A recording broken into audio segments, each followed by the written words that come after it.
Ever have that moment where you wonder what would have happened if you'd made a different choice? Even a tiny one, Oh, absolutely. like ordering the coffee instead of the tea. It's funny how those little forks in the road pop into your head. Well, that very human experience, that what if, that's really the launch pad for our deep dive today. Yeah. Welcome back, everyone. Yeah, welcome back. We're continuing our exploration, looking into the ideas in the early pages, specifically pages 11 through 20 of the ebook, The Great Awakening to Intentional Consciousness, the Consciousness Code, manifesting intentions across the vibrational matrix. Exactly. And we're going to unpack some truly fascinating concepts here. Stuff that really makes you think. Definitely. Think of this as maybe getting to the heart of some pretty mind-bending stuff without needing a physics degree. Right. We want to get our heads around these ideas. Yeah, our aim today is to really grapple with parallel universes, this huge idea of a multiverse, and also that really strange phenomenon, quantum entanglement. Right. And the possibility of, Mm-hmm. well, maybe encountering other versions of ourselves. Right. Doppelgängers. Exactly, doppelgangers. Yeah. And how thinking about all this might change how we see ourselves or choices. And you start to see how they prompt us Yeah. to think differently about identity, the significance of our choices, and, well, the very reality we live in. It's about those aha moments, isn't it? The things that shift your perspective. Precisely. Those moments of insight. So let's jump straight into this idea then. Parallel universes. The book introduces this concept of a multiverse, suggesting there could be, an almost unimaginable number of universes existing right alongside ours. It's staggering to think about. Yeah. Each one potentially a slightly altered reality. Where every choice we ever made, and maybe every choice we didn't make, actually playing out somewhere. And what strikes me as really significant is what that means for how we view our own lives. Yeah. Think about any decision you faced, big or small. Mm-hmm. You know, what to say, whether to take a job, a relationship choice. This theory says that for each potential outcome, there's a whole universe where that outcome became real. Wow. It's almost dizzying, isn't it? The book uses this image, like standing at a crossroads. That's a good analogy. In this reality, maybe you turn left. But in another one, you turn right. And each turn creates a new branch. Leading to this, well, potentially infinite network of realities. It just keeps expanding. So that awkward thing you said last week. Oh, God, don't remind me. Huh. Well, there's likely a universe where you phrased it perfectly. Small comfort, maybe. But yeah, it highlights the sheer number of possibilities. Exactly. And the book makes a key point. Many of these parallel realities could be incredibly similar to ours. Right, not drastically different necessarily. Maybe just subtle changes. Like you chose a different brand of coffee this morning, but the rest of your day, pretty much identical. Okay. So it's not always about meeting, evil twin versions with goatees or something. Probably not usually, no. But the thought is intriguing. But the origin of this whole multiverse idea, it comes from physics, right? The many worlds interpretation. That's right, yeah, from quantum mechanics. Okay, let's try to unpack that a bit. Basically, at the quantum level, things are kind of fuzzy in a state of possibility. Until you look. Until they're observed or measured, yes. And this interpretation suggests that instead of just one possibility becoming real when that happens, All of them do. every possibility does become reality. But each one happens in its own separate universe. Okay, wow. So every tiny quantum event causes reality to split. That's the idea. A divergence into a new reality. It's radically different from how we usually experience the world, isn't it? From Yeah. classical physics. Definitely. Okay, so we have this huge branching family tree of universes. Now, the book brings in another concept that's just as, well, mind-bending. Quantum entanglement. Ah, yes, entanglement. You hear about it, but it still feels incredibly counterintuitive. Totally. What's really remarkable about it is the deep interconnectedness it suggests. At the quantum level, anyway. So what is it exactly? It's a phenomenon where two particles get linked. They share the same quantum state somehow. Okay. And the weird part is they stay linked no matter how far apart they get. If you measure something about one particle. You instantly know the same thing about the other one, even if it's light years away. Instantly, yes. That's the spooky action at a distance, right? Einstein's term. That's the one. He wasn't entirely comfortable with it. It really challenges our everyday understanding of space and time. How can they be connected like that? Across vast distances, instantly. Exactly. It makes us reconsider locality, the idea that something can only be affected by its immediate surroundings. Hmm. Entanglement suggests something more fundamental, something non-local might be going on. Okay. And this is where the book takes a really fascinating leap.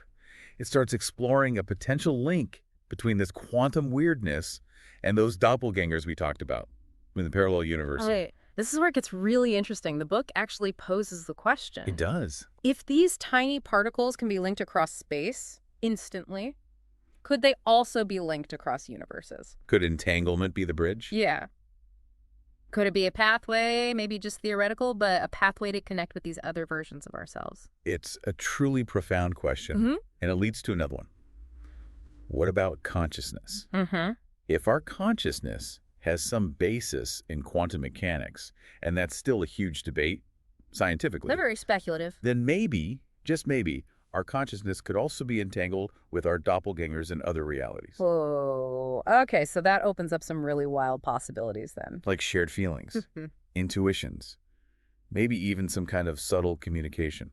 So, like, if you have a sudden feeling out of the blue or an idea that just pops into your head, Could it be a faint signal? A quantum whisper from another you experiencing something similar somewhere else? the book definitely plants that seed, that really intriguing idea. It is highly speculative, we should stress that. But it's this kind of thinking that pushes boundaries. It makes us question what might be possible. Absolutely. And the book itself acknowledges this speculative nature when it starts talking about, well, actually making contact with these doppelgangers. Right. It's not like a how-to guide for calling your alternate self. Not at all. But it explores the theoretical framework, the idea that entanglement might be the conduit. Allowing for some kind of exchange, ideas, feelings, maybe even experiences. Potentially, fleeting ideas, emotional resonances, Yeah. maybe even more substantial shared experiences, theoretically. And if that were possible, think about the implications. Quite remarkable, yes. Imagine getting insights into life paths you didn't take. Learning from the experiences of other versions of you. Exactly. It could give you a totally new perspective on your own life, the decisions you're facing right now. Talk about getting a cosmic second opinion. Or maybe a second billionth opinion. Who knows? Right. But the book also looks at the broader consequences of this whole parallel universe theory. Okay, like what? Well, if there are countless versions of us living all these different lives, what does that do to our sense of individual identity? Who are we, really? That's a big one.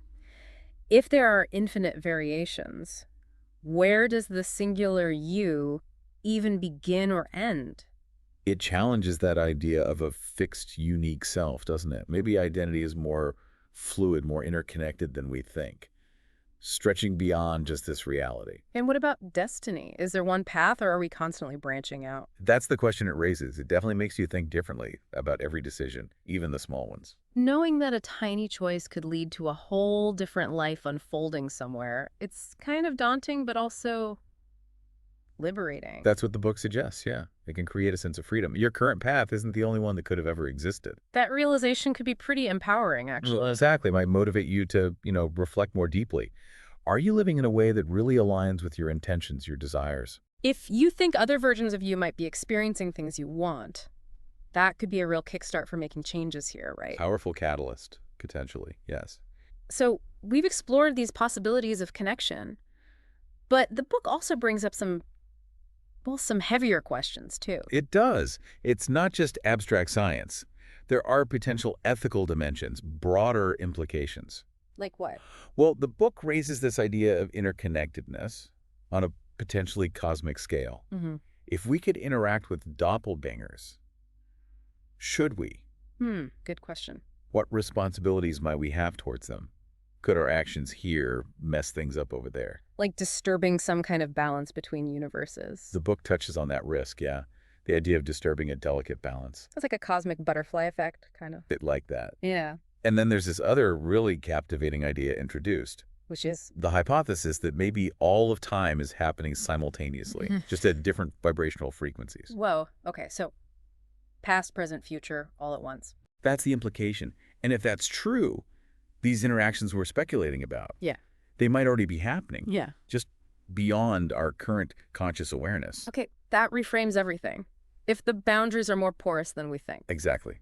Our current understanding might be limiting our perception. So how how would someone even begin to try and tap into this multiverse? The book talks about some approaches people have considered, right? It does. And some of them definitely venture into areas beyond conventional science. Like what kind of things? Well, what's interesting is the focus on consciousness as the potential key. Okay. So practices like meditation, lucid dreaming, things known to induce altered states of consciousness. Right, states where you might access different layers of reality or perception. Potentially. Astral travel is mentioned too, the idea of consciousness separating from the physical body. Hmm. And then more speculative things like using quantum experiments somehow.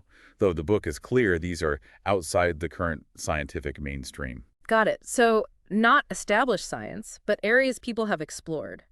The book also mentions OBEs and NDEs. Out-of-body experiences and near-death experiences, yes. And it makes a point to say that for the people who have these experiences, they feel profoundly real, often life-changing. That emphasis on subjective experience seems important here. It is, because while science needs quantifiable data, individual experiences can offer insights into consciousness that maybe we're just starting to grasp.